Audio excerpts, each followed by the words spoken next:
पारा एसएफ को, पारा स्पेशल फोर्सेस उतरे थे, सब 2-3, बाकी पुतला था, और पुतला भी था तो 200-250 पुतला। बीबीसी वाला हल्ला कितना कर 5,000, और बीबीसी इतना बड़ा न्यूज चैनल है ना कि लोगों ने बिलीव कर लिया। पाकिस्तान वाला डर गया, समझा। मुक्ति वाहिनी मार रहा है, इंडियन आर्मी मार रही है, एयरफोर्स मार रही है, नेवी मार रही है, ये बचा था सब 5,000 कूद गया। सब किसके घर पे कूदा है सब को इसको क्या पता। अब कोनो घरे का ऊपर का दरवाजा बंद करके भाग गया सब, भाई सीढ़ी वाला बंद कर दो, कूदा है सब 5,000। कहाँ है अब पाकिस्तानी आर्मी का? तो हालत खराब। पाकिस्तान को लगा अब कुछ नहीं हो सकता, तब ये अपने अब्बा को बुलाया, अमेरिका को कहा कि हमारी जान बचा लीजिए, आपको जहां सेना का अड्डा कहना होगा हम यहाँ दे देंगे, यहाँ दे देंगे। आपका मन, आप हमारे घरे में रहिएगा, हमारे ससुराल में रह जाइएगा, कोई दिक्कत नहीं है। आपका मन करे तो आप जहां मन वहां रहिएगा, हमको कोई दिक्कत नहीं है।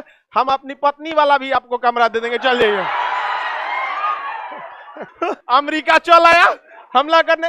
भाई इन सब के पास इज्जत नाम की तो कोई चीज नहीं है। अरे तुमसे लड़ रहे हो, बहादुरी से लड़ो। यहाँ पर हमारे मेजर चांदपुरी का आदेश आया था कि नहीं पीछे हटने के लिए, हटे थे क्या? वो इन चोटों के पास पूरी हार गए थे। कहा हम आपको अड्डा देंगे, सेना का अड्डा, आपको जहां रहना रही है यहाँ पर। अमेरिका को तो पुराना दुश्मनी था भारत, उसको याद आया था हम्बन टोटा से उसको किसने लतियाया था? भारत। सारा खेल किसका रचा था?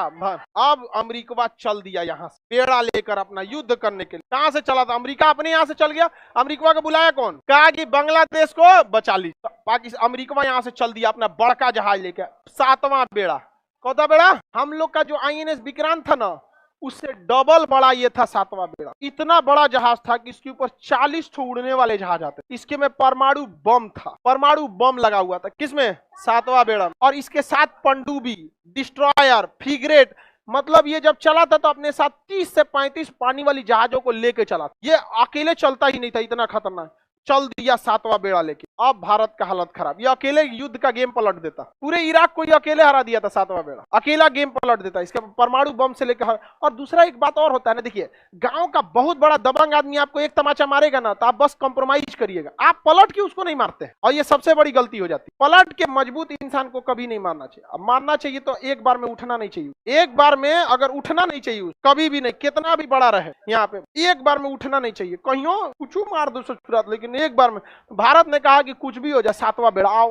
मानते हैं कि नहीं लड़ पाएंगे तुमसे, क्योंकि हमारे पास उस समय टेक्नोलॉजी नहीं। मारेंगे तो तुमको हम पक्का। ये चोट्टा अमेरिका, ब्रिटेन को भी बुला लिया, चल चल चल मारे के हो लोग, चल चल चल चल। फ्रांस को भी बुला लिया, चल चल चल भारत के मारे को। आई चोट्टा आ गया सब। आज ये मोदी जी को बर्गर खिला रहा है सब, समझ में आ गया कि नहीं? पिज्जा खिलाता है सब।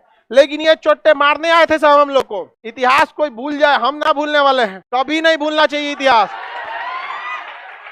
ये हम मानते हैं कि हम लोग भी लिट्टे का